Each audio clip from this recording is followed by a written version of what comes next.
Assalamualaikum warahmatullahi wabarakatuh. Salam sejahtera bagi kita semuanya. Hari ini kita masuk di matematika diskrit pertemuan ketiga tentang materi relasi dan fungsi. Nah, materi untuk relasi dan fungsi itu dibagi menjadi dua part karena banyak ya. Jadi hari ini saya jelaskan mengenai part satunya. Oke, sebelum Anda mengenal relasi, saya berikan sedikit ya mengenai pengantar matriks. Oke, kenapa kita butuh ini? Karena nanti dalam merepresentasikan suatu relasi biasanya dapat menggunakan matriks ini. Oke, apa yang dimaksud dengan matriks? Matriks adalah susunan skalar elemen-elemen dalam bentuk baris dan kolom. Oke, sebagai contoh ya, saya punya matriks A yang berukuran M baris dan N sebagai kolom, atau M kali N adalah sebagai berikut. Nah, dalam membuat matriks biasanya kita menggunakan tutup kurung dan buka kurung. Nah, jadi matriks A, kemudian kita lihat di sini barisnya dimulai dari 1 sampai dengan baris ke M. Kemudian N-nya juga seperti itu, dimulai dari kolom pertama sampai dengan kolom ke N. Maka disebut sebagai matriks M kali N. Nah, kemudian ada juga yang namanya matriks bujur sangkar. Ya, apa ini? Matriks bujur sangkar adalah matriks yang berukuran N kali N. Jadi istilahnya adalah jumlah barisnya sama dengan jumlah kolomnya. Kemudian, dalam notasi ringkasnya ya, kita biasanya menuliskan matriks itu dengan format seperti ini. Oke, jadi A, buka kurung, A, IJ, kemudian tutup kurung. Berarti matriks I kali J. Nah, contohnya seperti ini. Di bawah ini adalah matriks yang berukuran 3 kali 4. Oke, 3 kali 4 berarti 3 adalah barisnya, kemudian 4 adalah kolomnya. Kemudian, ada lagi yang namanya matriks simetri. Nah, apa yang dimaksud dengan matriks simetri? Namanya saja simetri. Berarti matriks yang semisal AI kali J sama dengan AJI. Nah, untuk setiap I dan J. Nah, jadi istilahnya adalah baris dan kolomnya sama. Dan nilainya juga begitu untuk setiap I dan J. Nah, contohnya seperti gambar 2 ini ya. Di bawah ini adalah contoh matriks simetri. Kita lihat bahwa isi dari nilai dari kolomnya, kemudian juga barisnya ini sama. Oke, jadi 266 minus 4, kemudian barisnya 2664 juga. Begitupun untuk setiap I dan J. Dan juga jumlah dari kolom dan barisnya juga sama. Jadi semisal 4 kolomnya, maka barisnya juga 4. Oke, ada juga yang namanya matriks 0-1, nah atau matriks biner. Nah, matriks biner ini adalah matriks yang setiap elemennya hanya bernilai 0 atau 1. Nah, contohnya seperti berikut. Nah, jadi istilahnya nilai di dalam matriksnya hanya bernilai 0 atau 1. Oke, itu adalah pengantar dari matriks ya, kemudian kita masuk ke relasi. Nah, apa yang dimaksud dengan relasi? Kalau kita artikan secara pengertian yang sebenarnya, relasi adalah hubungan. Nah, contohnya seperti gambar orang ini ya. Nah, orang-orang yang saling berhubungan satu sama lain seperti itu. Nah, bagaimana kalau kita hubungkan dengan himpunan? Nah, contohnya jika terdapat dua himpunan A dan B. Bagaimana menyatakan hubungan antara anggota kedua himpunan tersebut? Nah, itu bisa kita nyatakan dengan relasi. Katakanlah kita bisa menggunakan pasangan terurut ya, A, B untuk menghubungkan A dan B yang dalam hal ini A elemennya A ya, himpunan A, dan B elemennya dari himpunan B. Nah, kita katakan A dihubungkan dengan B oleh sebuah relasi. Oke, jadi relasi ini menyatakan hubungan antara A dan B. Saya berikan contoh agar Anda bisa mudah memahami ya. Misalkan saya punya himpunan A, isinya adalah himpunan mahasiswa. Contohnya Hasan, Tanti, Romi, Yusuf, dan Aditya. Kemudian saya punya himpunan B, misalnya adalah himpunan kendaraan. Isinya Toyota, Daihatsu, Mercedes, dan Volkswagen. Nah, kemudian apa kira-kira himpunan antara relasi antara dua himpunan ini, yaitu himpunan A dan himpunan B. Nah, kalau kita lihat relasinya pasti adalah menyatakan mahasiswa dan mobil yang dikendarainya. Oke, jadi kita bisa petakan R sama dengan katakanlah Hasan mengendarai Daihatsu, Romi mengendarai Toyota, kemudian Yusuf mengendarai Mercedes, dan Aditya mengendarai Toyota. Oke, itulah yang dimaksud dengan relasi. Nah, kalau kita lihat ternyata mohon maaf ini bukan Yusuf ya, tapi Tanti. Tanti ini tidak mengendarai mobil apapun. Nah, kalau kita lihat ya, di relasinya tidak ada Tanti. Dan mobil Volkswagen juga tidak dikendarai siapapun di dalam relasi itu. Nah, jadi karena tidak ada mahasiswa yang dipasangkan dengan mobil Volkswagen. Contoh 2, misalkan ya, saya punya himpunan A, isinya sama seperti tadi ya, himpunan mahasiswa, ada Dava, Yosef, Harkunti, Mahendra, dan Wayan. Kemudian saya punya himpunan B, isinya adalah himpunan nilai, dari A, AB, B, BC, C, D, dan E. Nah, misalkan saya punya relasi R, nah dinyatakan dengan R, R apa? R adalah relasi yang menyatakan mahasiswa dan nilai mata kuliah, katakanlah matematika diskrit ya, yang diperolehnya pada semester ganjil. Nah, jadi kita buat himpunan relasinya adalah misalnya Dava dapat BC, Yosef dapat A, Harkunti dapat A, kemudian Mahendra dapat B. Nah, di sini kita bisa lihat bahwa Wayan ternyata tidak mengambil mata kuliah matematika diskrit karena tidak ada data Wayan di dalam himpunan relasinya. Kemudian juga tidak ada mahasiswa yang mendapat nilai C, D, dan E, karena yang ada adalah BC, A, dan B yang dimiliki oleh si Dava, si Yosef, Harkunti, dan juga Mahendra. Oke, jadi definisi dari relasi, kalau kita artikan ya, relasi biner R artinya adalah relasi antara dua himpunan ya, antara himpunan A, semisal ya, A dan B adalah himpunan bagian dari A cross B. Nah, notasinya adalah R, himpunan bagian dari himpunan A dikalikan dengan himpunan B. Nah, apa maksud dari A berelasi dengan B atau ARB? Nah, notasi ini adalah notasi untuk A, B elemen dari R, himpunan R, yang artinya A dihubungkan dengan B oleh R atau relasi R. Kalau notasinya seperti ini, A, R-nya di strip ya, B, artinya apa? Berarti artinya A tidak dihubungkan oleh B oleh relasi R. Situ. Oke, jadi kalau berelasi adalah artinya A dihubungkan dengan B oleh R. Kalau tidak berelasi berarti A tidak dihubungkan oleh B oleh R, oleh relasi R. Oke, kemudian himpunan A itu disebut sebagai domain dari R dan himpunan B itu disebut daerah hasil atau kodomen dari R. Oke, balik lagi ya. Saya berikan contoh agar Anda bisa lebih mudah memahami. Oke, semisal saya punya A, himpunan A ya. Isinya adalah katakanlah himpunan mahasiswa, ada Amir, Budi, dan Cecep. Kemudian ada himpunan B, isinya adalah kode mata kuliah, misal IF 221 sampai dengan IF 323. Oke, maka kalau A cross B A dipasangkan kepada B masing-masing ya.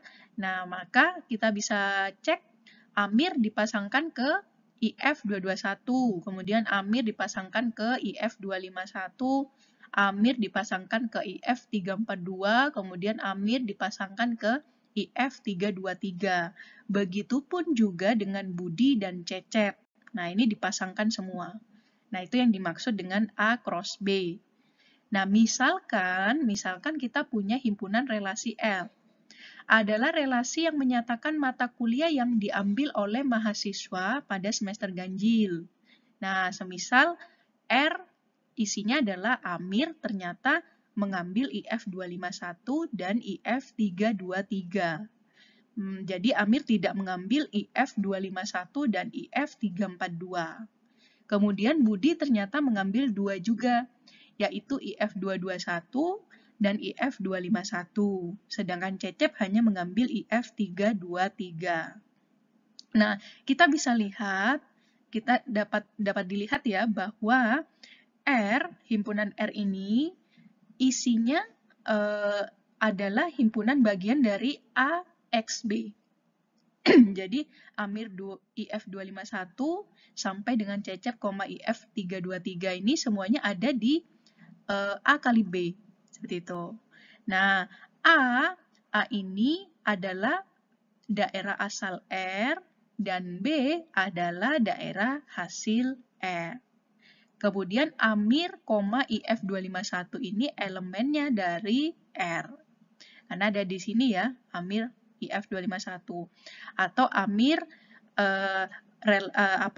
Amir dihubungkan dengan IF251 seperti itu, melalui relasi R. Kemudian juga Amir IF342, ternyata Amir tidak mengambil IF342, berarti tidak berelasi antara Amir dengan IF342, atau Amir R-nya dicoret IF342. Contoh lainnya, misalkan saya punya himpunan P, isinya adalah 2, 3, dan 4. Kemudian ada himpunan Q ya, isinya adalah 2, 4, 8, 9, dan 15. Nah, kalau kita relasikan antara P dan Q, kira-kira hubungan yang tepat apa ya? Seperti itu. Nah, ternyata kita bisa lihat P, Q elemen R. Jika P habis membagi Q. Nah, jadi hubungannya apa? Hubungannya adalah P habis membagi Q. Nah, isinya apa? Isinya kalau kita jabarkan ya, berarti isinya adalah 2,2, karena 2 habis membagi 2. 2 adalah P, kemudian 2 ini yang setelah koma adalah himpunannya Q. Kemudian 2,4, 2 habis membagi 4, 4 habis membagi 4, 2 habis membagi 8, sampai dengan 3 habis membagi 15. Oke. Kemudian ada istilah relasi pada sebuah himpunan. Oke, sebuah himpunan maksudnya satu himpunan. Nah, jadi direlasikan ke dirinya sendiri. Berarti adalah relasi dari A ke A. Semisal kita punya himpunan A. Nah, relasi pada himpunan A adalah himpunan bagian dari A cross A. Nah, jadi R relasinya adalah himpunan bagian dari A ke A. Contohnya adalah, misal R adalah relasi pada A. Pada A dengan nilainya adalah 2, 3, 4, 8, 9 yang didefinisikan oleh relasinya X, Y elemen R jika X adalah faktor prima dari Y. Nah, nilainya apa saja? Berarti nilainya adalah kalau A direlasikan ke A sendiri berarti 2,2. 2 faktor prima dari 2. 2 faktor prima dari 4. 2 faktor prima dari 8 sampai dengan terakhir ya, 3 faktor prima dari 9.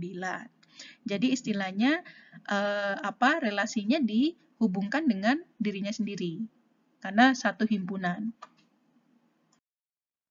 Oke, selanjutnya adalah merepresentasikan relasi. Nah, kalau tadi kan kita pakai notasi ya, notasi. Kalau sekarang ternyata banyak cara dalam merepresentasikan suatu relasi. Nah, ada yang pertama, merepresentasikan menggunakan diagram panah. Nah, ini biasanya lebih mudah kita pahami. Seperti itu. Contohnya seperti tadi ya, relasi antara mahasiswa dengan mata kuliah yang diambil. Nah, kalau berelasi berarti kita tinggal berikan panah. Nah, contohnya seperti Amir tadi ya. Amir ternyata mengambil IF 251 dengan IF 323. Nah, berarti Amir kita pasangkan atau kita berikan panah ya, menuju kepada IF 251 dan IF 323.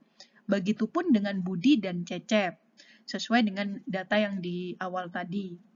Nah, kemudian relasi antara himpunan P dan Q yang tadi habis dibagi. Nah, P habis dibagi atau Q habis dibagi P. Nah, 2 habis membagi 2, 3 habis membagi 9, 2 habis membagi 4, 2 habis membagi 8, begitupun dengan 4 ya. 4 habis membagi 4 dan 4 habis membagi 8. Jadi kita petakan. Dan yang terakhir adalah relasi dari sebuah himpunan. Nah, kita lihat ya, ini himpunan A, kemudian dipasangkannya ternyata kepada dirinya sendiri juga.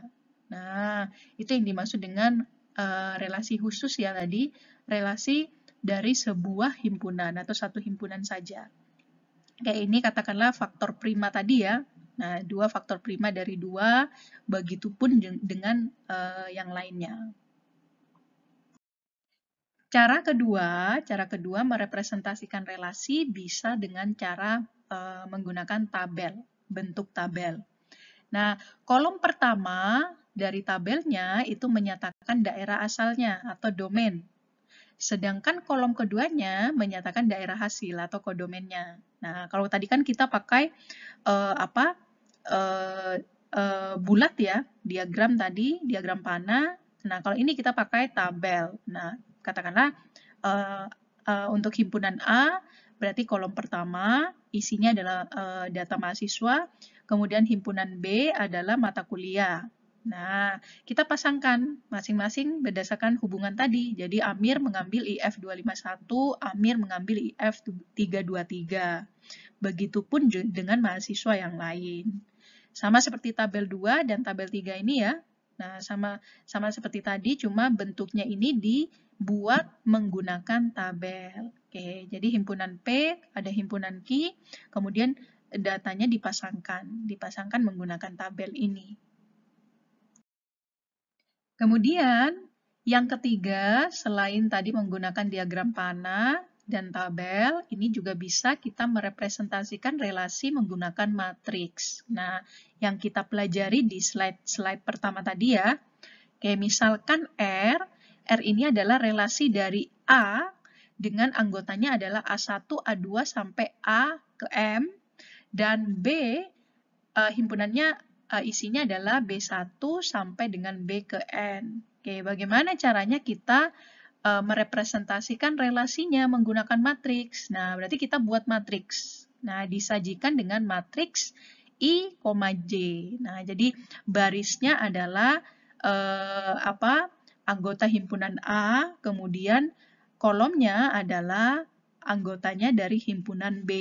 Nah, nanti isinya adalah kita sebut dengan matriks, katakanlah 11, M12, M1N, sampai dengan nanti MN, seperti itu. Nah, isinya bagaimana, Bu? Isinya nanti kita isikan 1 dengan kosong. Nah, kalau 1 berarti menyatakan A dan B dia berelasi. Nah, kalau tidak berelasi, maka kita isikan dengan angka 0. Nah, seperti contoh berikut ini ya, bagaimana kita relasi R pada contoh 3 dapat dinyatakan dengan matriks. Oke. Dalam hal ini berarti apa tadi? Katakanlah mahasiswa dengan mata kuliahnya ya. Berarti mahasiswa ada A1, A2, A3, dan A3 saja ya, karena cuma 3 anak, berarti A1 Amir, A2 Budi, dan A3 Cecep. Nah, kemudian B-nya adalah mata kuliah, berarti B1 IF 221, B2 IF 251, sampai dengan B4 IF 323. Nah, kita petakan dalam matriks ini. Nah, kita lihat tadi Amir apakah mengambil IF221 seperti itu. Ternyata tidak. Nah, Amir ternyata berarti isinya 0. Amir ternyata mengambil 251 dan IF323. Nah, makanya nilainya 1 untuk IF251, untuk IF3420, kemudian IF323 isinya kita berikan 1. Kemudian juga sama seperti Budi. Budi ternyata mengambil IF221 dan IF251. Nah, berarti kita berikan 1 untuk IF221, kemudian 1 untuk IF251, dan 0 untuk IF342, 0 untuk IF323. Begitupun juga Cecep. Cecep ternyata cuma ambil IF323. Nah, berarti nilai mata kuliah yang lain kita berikan 0. Oke, untuk yang contoh 4 tadi juga sama ya, seperti yang habis membagi, seperti itu. Nah, kita sama juga masukkan dalam matriks. Kalau habis membagi, berarti kita berikan 1. Kalau tidak habis membagi, berarti kita berikan nilainya 0. Oke, cara terakhir adalah merepresentasikan relasi dengan cara atau dengan menggunakan graf berarah. Oke, ini sudah kita pahami ya apa yang dimaksud dengan graf berarah di semester berapa, semester 2. Oke, nah jadi istilahnya adalah relasi pada sebuah himpunan itu dapat direpresentasikan secara grafis dengan graf berarah atau directed graph atau digraph. Nah, kemudian graf berarah tidak bisa didefinisikan untuk merepresentasikan relasi dari suatu himpunan ke himpunan lain. Nah, karena bisanya cuma untuk satu himpunan atau sebuah himpunan. Seperti itu. Nah, tiap elemen himpunan dinyatakan dengan sebuah titik. Nah, jadi anggota elemennya itu dinyatakan dengan titik, dan tiap pasangan terurut itu dinyatakan dengan busur. Oke. Nah, misal jika A, B elemen R, maka sebuah busur dibuat dari simpul A ke simpul B. Oke. Istilahnya dari A menuju ke B. Nah, simpul A disebut dengan simpul asal atau inisial vertex, dan simpul B disebut dengan simpul tujuan atau terminal vertex. Nah, pertanyaannya sekarang, Bu, bagaimana kalau A nanti menuju ke A juga, Bu? Seperti itu. Jadi pasangan terurut A, A. Nah, istilahnya kan A dipasangkan ke A atau dirinya sendiri, seperti itu. Nah, kalau seperti ini berarti dinyatakan dengan busur dari simpul A ke simpul A sendiri. Nah, busurnya atau garis semacam itu disebut dengan gelang atau kalang atau loop, seperti itu. Nah, seperti contoh berikut ini ya, misalkan R kita punya anggota himpunannya A, B, B, A, B, C, dan sampai D, B adalah relasi pada himpunan A, B, C, D. Nah, bagaimana cara merepresentasikannya? Kalau menggunakan graf berarah, berarti kita lihat dulu anggotanya ada berapa. Nah, anggotanya ternyata ada 4, A, B, C, D. Nah, kita gambarkan menggunakan titik. Nah, berarti ada titik A, titik B, titik C, dan titik D. Nah, menyatakan relasinya atau hubungannya, kita lihat A ke A. Nah, berarti kita gambarkan A menuju dirinya sendiri. Nah, berarti kita jadikan gelang saat ini. Nah, memutar ke dirinya sendiri. Kemudian A ke B. Nah, A berarti menuju B. Nah, panahnya ke B. Kemudian B ke A. B ke A berarti kita buat panah dari B ke A. Sampai dengan D ke B. Nah, D ke B. Seperti itu. Nah, jadi istilahnya kita bisa membuat merepresentasikan suatu relasi menggunakan graf berarah seperti yang dicontohkan ini. Oke, dari awal kita sudah mengenal matriks, sudah mengenal pengertian dari relasi, kemudian juga sudah kita bisa merepresentasikan relasi ya menggunakan teknik tadi, baik menggunakan matriks, menggunakan graf berarah, menggunakan tabel, menggunakan diagram panah ya. Sekarang saya berikan sifat-sifat dari relasi biner. Oke. Relasi biner yang didefinisikan pada sebuah himpunan mempunyai beberapa sifat seperti itu. Nah, sama seperti kemarin ya, seperti apa pertemuan kemarin. Ada beberapa sifat dari himpunan, sekarang juga ada beberapa sifat dari relasi. Nah, sifatnya apa saja? Yang pertama adalah refleksif. Nah, refleksif. Saya berikan contoh, misalnya ada relasi R pada himpunan A ya, itu disebut refleksif jika A, A itu elemennya R untuk setiap A elemen A. Oke, nggak apa-apa, Anda terima dulu, nanti saya berikan contohnya biar Anda lebih mudah.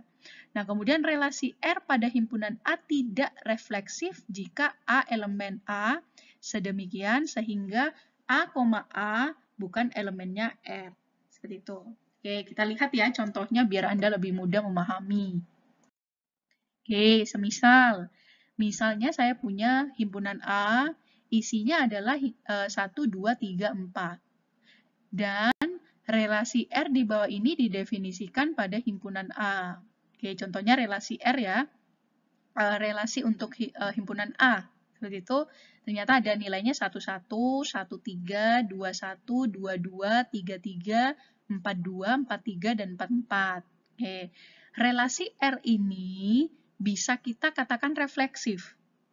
Nah, kenapa? Karena kalau kita lihat elemen-elemennya, ternyata terdapat elemen relasi yang membentuk atau yang berbentuk A, A. Oke, contohnya 1,1, 2,2, 3,3, dan 4,4. Jadi istilahnya apa? 1 dipasangkan ke 1, 2 dipasangkan ke 2, 3 dipasangkan ke 3, dan 4 dipasangkan ke 4. Seperti itu. Nah, itu yang dikatakan dengan refleksif. Nah, kemudian katakanlah saya punya relasi R juga, 1,1, 2,2, 2,3, 4,3, 4,2, dan 4,4. Nah, ini tidak dikatakan sebagai bersifat refleksif. Kenapa? Karena ternyata 3,3 ini tidak terdapat dalam relasi R-nya. Nah, data 3,3 tidak ada di sini. Nah, padahal semua harus dipasangkan seperti itu ke dirinya sendiri. Jadi 11, 22, 33, dan 44. Oke, contoh lainnya, contoh 9 ya, katakanlah relasi habis membagi pada himpunan bilangan bulat positif. Ini pasti bersifat refleksif. Karena apa? Karena setiap bilangan bulat positif habis dibagi dengan dirinya sendiri. Nah, katakanlah 1 habis membagi 1, 2 habis membagi 2, 3 habis membagi 3, 4 habis membagi 4, 1 juta habis membagi 1 juta, dan seterusnya. Oke, jadi pasti relasi ini, pasti dia sifatnya refleksif. Kemudian ada contoh 10. Nah, misalnya ya, saya punya 3 buah relasi di bawah ini. Nah, menyatakan relasi pada himpunan bilangan bulat positif N. Oke, kita lihat. Nah, ternyata tidak satu pun dari ketiga relasi di atas yang refleksif. Nah, karena apa? Karena kita berikan contoh ya, 2,2. Nah, 2,2 bukan anggotanya R. Nah, coba 2 lebih besar dari 2. Tidak mungkin kan? Oke, jadi tidak mungkin tidak mungkin R sifatnya refleksi. Contohnya juga 2 tambah 2 sama dengan 5. Oke, bukan juga. Ya, kita coba lihat juga 3 kali 2, 6, tambah 2, 8. Nah, ini sedangkan nilainya adalah 10. Nah, berarti 2,2 bukan anggotanya R, S, dan juga si T. Oke, kalau kita gambarkan, relasi yang bersifat refleksif itu mempunyai matriks yang elemen diagonal utamanya semua bernilai 1. Oke, atau MII sama dengan 1. Untuk I-nya 1, 2, sampai dengan N. Nah, karena apa? Karena memang dipetakannya ke 1, 1, nilainya 1, 2, 2, nilainya 1, 33, 44, 55, 66, 100, 100, seperti itu. Sampai dengan N ke N, seperti itu. Jadi nilainya adalah, bentuknya adalah diagonal seperti ini. Nah, diagonal isinya adalah 1. Nah, graf berarah dari relasi yang bersifat refleksif dicirikan adanya gelang pada setiap simpulnya. Kalau direpresentasikan dengan graf berarah ya, berarti banyak yang berbuat apa? Adanya gelang. Nah, kalau ada gelang pasti dia adalah sifatnya refleksif. Oke. Kemudian yang kedua, selain bersifat refleksif, kita lihat ada sifat lainnya yaitu transitif atau menghantar. Oke, apa yang dimaksud dengan sifat menghantar? Nah, kita cek ya. Relasi R pada himpunan A disebut menghantar jika A, B elemen R dan B, C elemen R, maka A ke C itu juga elemennya R. Untuk setiap A, B, C elemennya A. Oke, A, B, B, C, A, C itu elemennya R. Seperti itu. Nah, kita lihat contohnya saja biar Anda lebih mudah. Nah, misalnya saya punya himpunan A, isinya 1, 2, 3, 4, dan relasi di bawah ini didefinisikan pada himpunan A. Misalnya relasinya 2 ke 1, 3, 1, 3, 2, 4, 1, 4, 2, dan 4, 3. Apakah menghantar? Nah, kita cek satu-satu. Nah, ternyata sifatnya menghantar. Nah, kita buktikan dengan pasangan berikut. Nah, kita coba A ke B, BC, dan AC. Nah, kita cek. Nah, ternyata ada pasangan 3,2. Nah, ternyata 21 hasilnya adalah 3 ke 1. Nah, A, C-nya ada.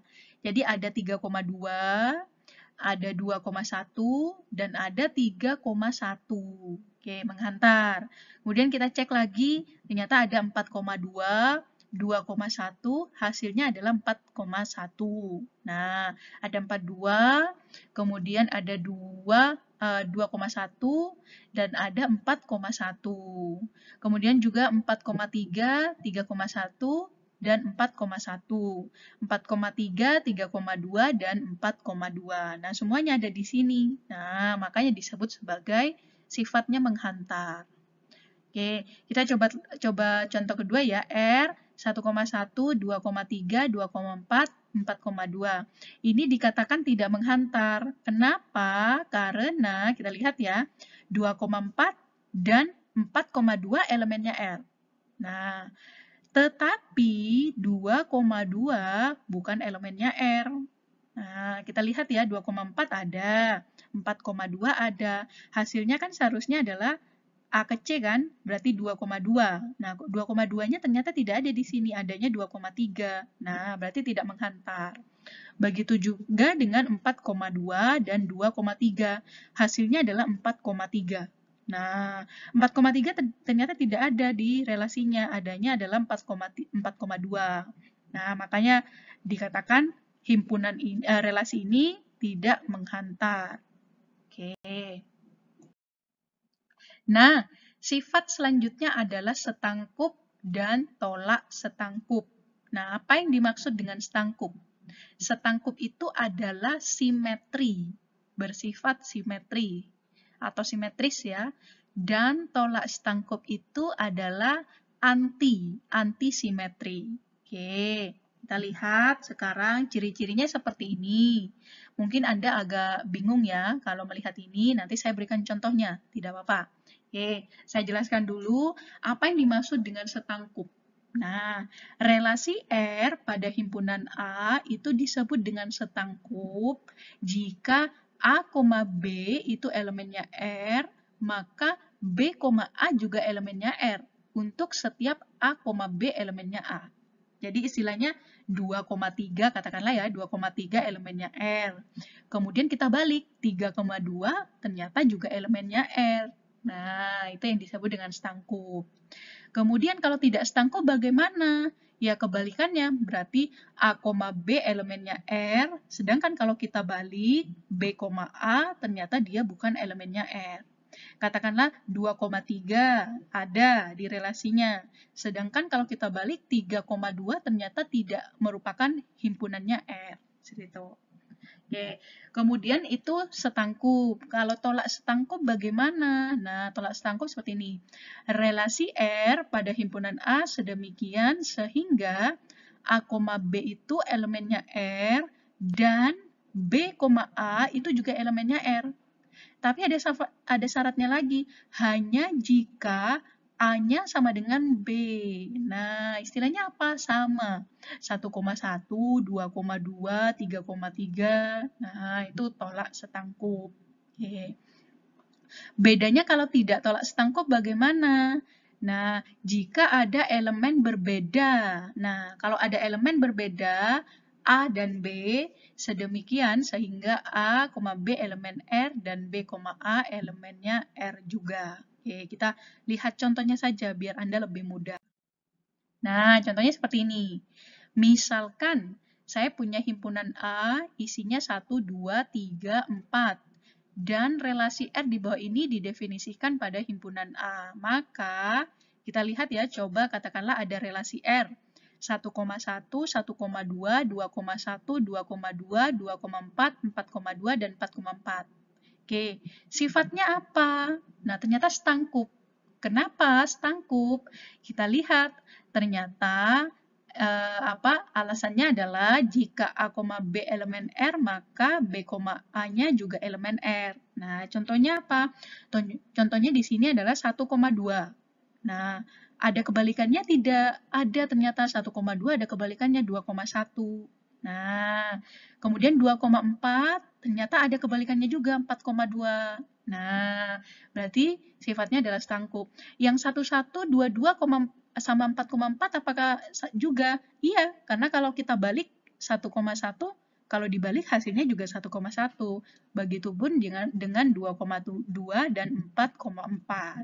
Oke, jadi semuanya istilahnya adalah setangkup. Nah, kemudian bagaimana tidak setangkup? Nah, kita lihat contohnya ini ya. 1,1 setangkup. 2,4 setangkup dengan 4,2 ya. 2,3 ternyata tidak ada 3,2-nya. Nah, berarti ini tidak setangkup. Oke. Bagaimana kalau tolak setangkup? Oke. Tolak setangkup bagaimana? Nah, tadi dikatakan ya. Nah, sama. Katakanlah 1,1, 2,2, dan 3,3. Nah, ini tolak setangkup. Nah, karena 1 sama dengan 1, dan 1,1 elemennya R, begitupun juga 2 dengan 2, dan 3 dengan 3. Seperti itu. Jadi, relasi ini 1,1, 2,2, dan 3,3, ini sifatnya adalah tolak setangkup. Ternyata dia juga sifatnya adalah setangkup, karena kalau dibalik pun juga sama. 1,1 kalau dibalik 1,1, 2,2 kalau dibalik 2,2. 3,3 kalau dibalik juga 3,3. Nah, berarti ini adalah tolak setangkup dan setangkup. Oke. Kemudian relasi R. Kita lihat apakah ini bersifat apa? Nah, kita lihat 1,1, 1,2, 2,2, dan 2,3. Nah, ternyata tolak setangkup karena 1,1 itu benar ya, tolak setangkup. Dan 2,2 juga elemennya R. Oke. Perhatikan, tapi di sini R ini tidak setangkup. Tidak setangkup, tapi dia tolak setangkup. Karena kenapa tidak setangkup? Karena 2,3 ya, ternyata tidak ada pasangannya kalau dibalik 3,2. Nah, tidak ada 3,2 kan di sini. Nah, makanya disebut dengan tidak setangkup. Tapi tolak setangkup. Oke. Nah, ini juga sama ya, kita lihat 1,1, 2,4, 3,3, dan 4,2. Sifatnya apa? Nah, kita cek sekarang. Ada 1,1, ada 3,3, ada 2,4, ada 4,2. Nah, pasti apa? Setangkup ya. Nah, kita coba cek juga apakah tidak tolak setangkup atau tolak setangkup. Nah, kita lihat ternyata tidak tolak setangkup karena 2 tidak sama dengan 4. Nah, tetapi 2,4 dan 4,2 anggotanya R. Oke, kalau tolak setangkup itu harus sama. 11, 22, 33, 44, seperti itu. Oke, kemudian juga untuk relasi ini, katakanlah 1,1, 2,2, 2,3, 3,2, 4,2, dan 4,4. Ternyata sifatnya adalah tidak setangkup dan tidak tolak setangkup. Kenapa tidak setangkup? Karena 4,2 tidak ada 2,4-nya. Nah, 4,2 tidak ada 2,4-nya, kebalikannya tidak ada. Kemudian, kenapa tidak tolak setangkup? Karena 2,3 dengan 3,2 itu tidak sama. 2 tidak sama dengan 3. Oke, contoh lainnya adalah seperti ini ya. Relasi habis membagi pada himpunan bilangan bulat positif. Itu tidak setangkup. Karena apa? Jika A habis membagi B, B itu tidak habis membagi A, kecuali jika A-nya sama dengan B. Nah, katakanlah kecuali jika sama. Katakanlah 1, 1, 2, 2, 3, 3. 1 habis membagi 1, kalau dibalik, 1 juga habis membagi 1. Oke. Makanya disebut dengan tidak setangkup. Oke, sebagai contoh ya, 2 habis membagi 4. Nah, tetapi apakah 4 habis membagi 2? Ternyata tidak. Nah, makanya ini dikatakan sebagai tidak setangkup. Kemudian juga relasi habis membagi tolak setangkup karena jika A habis membagi B, B habis membagi A, maka A-nya sama dengan B. Contohnya 4 habis membagi 4. Karena itu 4,4 elemennya R. Dan 4-nya juga sama dengan 4. Makanya disebut dengan tolak setangkup. Oke, ini contoh lainnya juga ya. 3 buah relasi di bawah ini menyatakan relasi pada himpunan bilangan bulat positif R, positif N. Ada R, relasinya menyatakan adalah X lebih besar dari Y. S adalah X plus Y sama dengan 6. Dan T adalah 3X plus Y sama dengan 10. Nah, R ini bukan relasi setangkup. Nah, R bukan relasi setangkup karena apa? Misalnya, 5 lebih besar dari 3. 5 lebih besar dari 3. Nah, benar. Tetapi 3 tidak lebih besar dari 5. Jadi kalau kita balik, itu tidak berlaku. Seperti itu. Nah, berarti bukan setangkup. Kalau setangkup kan dibalik ya, 3,5 sama dengan 5,3. Seperti itu. Nah, kemudian S relasi setangkup. Nah, S relasi setangkup karena misalnya ya 4,2 dan 2,4. Nah, ini pasti anggotanya S. Nah, karena 4 tambah 2, 6. Kalau dibalik 2,4 juga hasilnya 6. Nah, makanya disebut dengan relasi setangkup. Oke, coba T. T tidak setangkup. Nah, karena misalnya ya 3,1. Nah, adalah anggotanya T. Nah, karena X-nya kalau 3 ditambah 1 hasilnya 10 kan. Nah, tetapi coba kita balik 1,3. Apakah juga hasilnya 10? Nah, 3 kali 1, 3. Tambah 3, 6. Ternyata hasilnya bukan 10. Nah, makanya kita sebut dengan tidak setangkup. Kemudian S juga bukan relasi tolak setangkup. Nah, karena misalkan 4,2 ya, elemennya S. Nah, 4 tambah 2 kan sama dengan 6.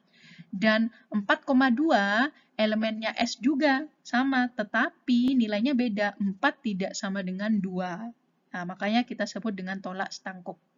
Kemudian relasi R dan T keduanya juga tolak setangkup.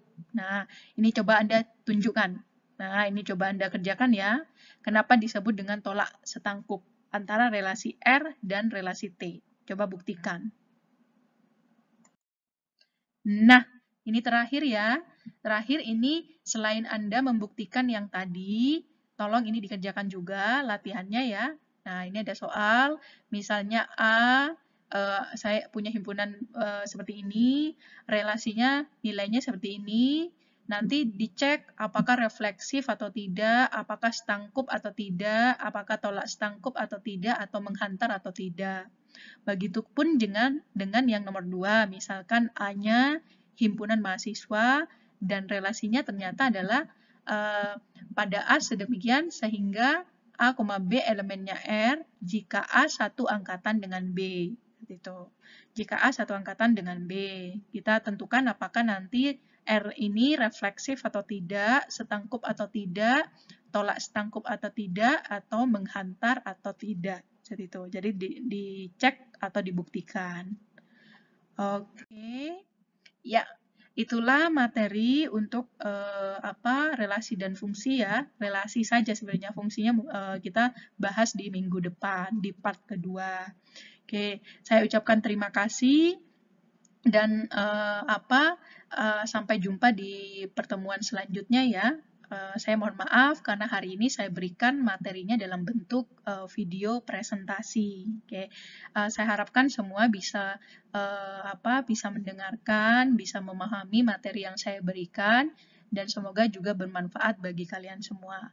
Materi hari ini saya ambil dari presentasinya Matematika Diskrit, karyanya Pak Rinaldi Munir dari Lab Ilmu dan Rekayasa Komputasi ITB.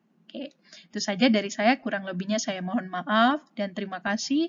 Wassalamualaikum warahmatullahi wabarakatuh.